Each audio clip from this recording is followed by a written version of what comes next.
What does this hold for Ukraine and Russia and for the region as a whole? We are joined in with a guest and we will be discussing this. We welcome Professor Swaran Singh, Foreign Affairs expert. Thank you so much, sir, for joining us on DD India this afternoon. To begin with, how do you read the further build-up of Russian and Belarusian troops at the border, and also the US says that it is no way it will further lead to escalation, and in no means it means de-escalation of the situation.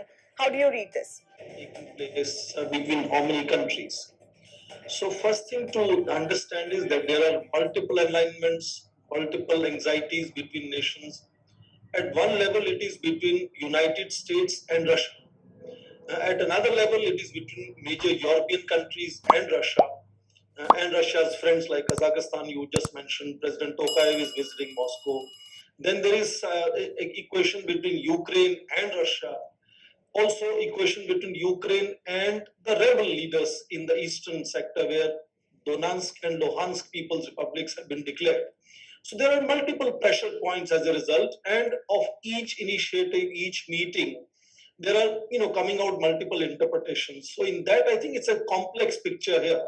But in the larger canvas, if you look at since June last year, for example, when face to face in Geneva, Joe Biden and President Putin had a meeting, ending up in largely mutual accusations, allegations, and the language had been like that, tough from both sides. And the tension was rising since that time. And I think now we notice that one after another, starting from last week, or you could go back to the Normandy dialogue a week before, I think we are seeing a diplomacy or diplomatic initiatives now coming to the forefront, even if simultaneously there are power posturing happening, there are deployments happening, there are military exercises between Belarus and Russia, there are supplies being sent from United States and some of European countries to Ukraine. But I think diplomacy is now in action. To begin with, I think a major initiative was taken by President Emmanuel Macron. Monday and Tuesday, he was visiting Moscow and Kiev. Of course, when he said that there is a likelihood of direct conversation or even summit meeting between President Putin and President Zelensky, that was immediately denied by Kremlin. Yes. But at the same time, now you see not only Emmanuel Macron, German Chancellor Olaf Scholz also is active. He's meeting today all the national leaders of Baltic states. He's recently, denied Estonia to supply any weapons to Ukraine. Likewise, now you just mentioned Boris Johnson is also visiting now in Brussels and in Warsaw. But remember, his defense secretary and foreign secretary are set to visit now to Moscow. So multiple countries are now beginning to engage Moscow, and Moscow is willing to entertain that conversation. All right. At the same time, yes, if Moscow is, ready to engage in conversation, at the same time, there have been repeatedly, assurances coming in from Moscow that there will be no invasion of Ukraine. Ukraine will not be invaded. There has been, assurance coming in from Ukraine. Why is the West and the NATO allies not buying this assurance coming in from Moscow? What are the apprehensions of the West? West is looking at what happened in 2014 in Crimea. At that time also, for a long time, the Russians kept on denying that what was happening in Crimea was their doing. And it was a gradual overt operation that ultimately led to an expansion of Crimea. So West looks at that as an example, but you would have seen that even Ukrainian leadership now, President Zelensky himself is saying, let us not overreact.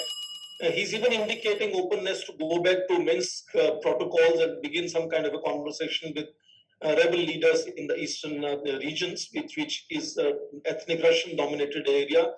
But what he's saying is that there is no conversation about secession, that these areas cannot go away from Ukraine. So there are multiple kind of power posturing happening on one side, where you see these deployments, military exercises, the ammunitions being sent from United States to Ukraine.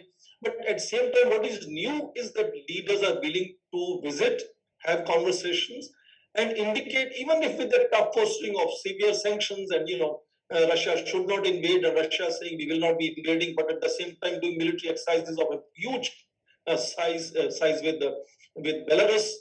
And Belarus and Kazakhstan, both leaders, President Lukashenko and President Tokayev, both are very close to Putin, and Putin in difficult times has also helped them. You would remember in 2020, for example, there was huge protests in Kazakhstan. West had, in fact, slapped sanctions and refused to recognize presidential elections. So some of these leaders are close to Putin, and in that CSTO, in the Collective Security Treaty Organization of 9 former Soviet republics, are standing by President Putin, and that makes Ukraine feel surrounded, at least literally more than from 3 sides, from South Crimea to Belarus in the north, and eastern, of course, entire border is the Russia. So Ukraine feels the pinch that the so-called invasion on which West is anchoring all its likely responses may not happen. I mean, it may not see an open invasion. Recently, one of the rebel leaders in Luhansk People's Republic, the so-called Luhansk People's Republic, has requested through Reuters to President Putin to send him 30,000 soldiers with arms and equipment because he is fearing so much concentration of forces between rebels and Ukraine is going to threaten him. So all kinds of insinuations can be drawn from here.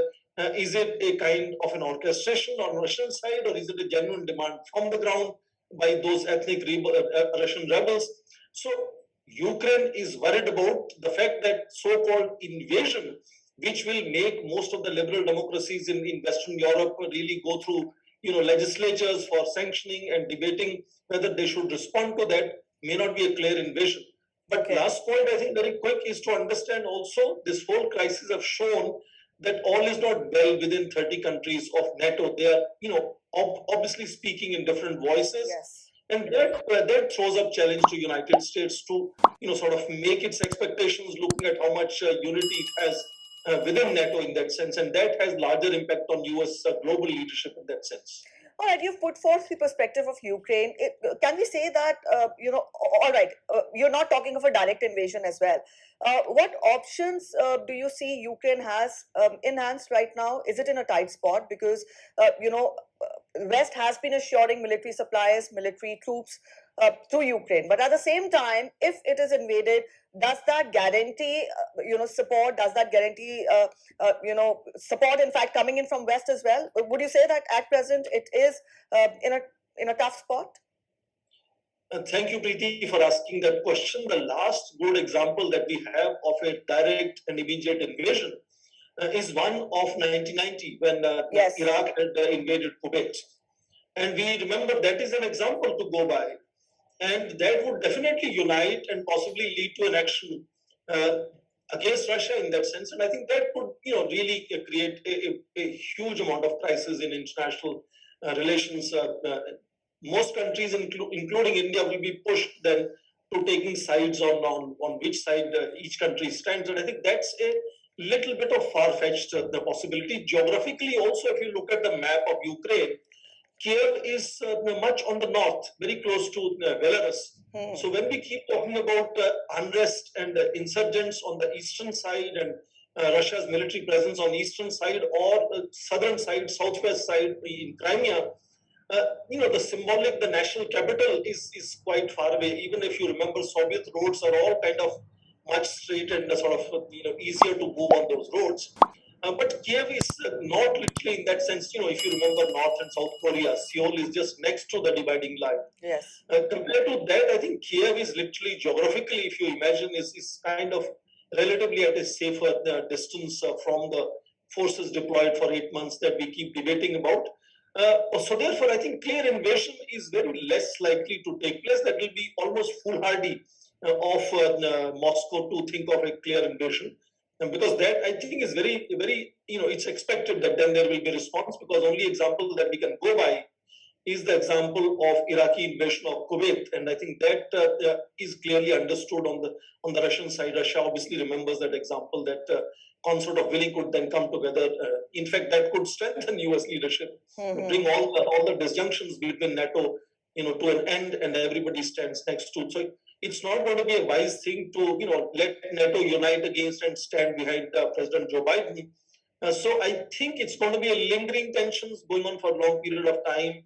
My hunch is that they could come back to the old Minsk protocols, push Kiev to begin to talk to those rebel leaders. So it will be gradual kind of you could call it sort of cooling off over a period of time. But I think this is also a message that President Putin is trying to give to the West, and to say this much and no more in that sense. If Ukraine was to join NATO, then obviously NATO is deployed on land borders of Moscow, of Russia in that sense. So Russia, in fact, if you remember what the Hungarian Prime Minister recently met President Putin, and he's come out to say that we should perhaps respect Russia's security concerns. That he says that these are understandable concerns. So there are voices even within Europe now, within NATO, which are willing to say that Putin is, of course, his methodologies could always be questioned, but his security concerns, at least some European countries are out in open saying that they are sort of worth considering. Emmanuel Macron has clearly said it more than once that Europe should look for its own solution in its engagement with Russia, which is to say that should we depend on United States leading, blindly follow United States, what United States wants to do, sitting far away, and whereas European countries are so much now economically intertwined with Russia, so right, their outlook is going to be different. So in that sense, I think invasion is perhaps not expected, but continuing tensions themselves may not be good. But diplomacy now is in full action, it seems. You mentioned how many leaders are traveling to one another country, and so in that sense, it's a clear picture of a larger drift towards diplomatic solutions being explored, while at the same time, even to strengthen their diplomatic negotiations and bargain, both sides will continue to sort of press various pressure points and showcase their power projection, so that in diplomacy also they are able to push their agenda much ahead than others. So basically, a new chapter now of talking to each other is something that should bring comfort to all of us. All right, so the countries, they're stirring diplomacy at first. Thank you so much, Mr. Singh. We leave it at that. Thank you for joining in.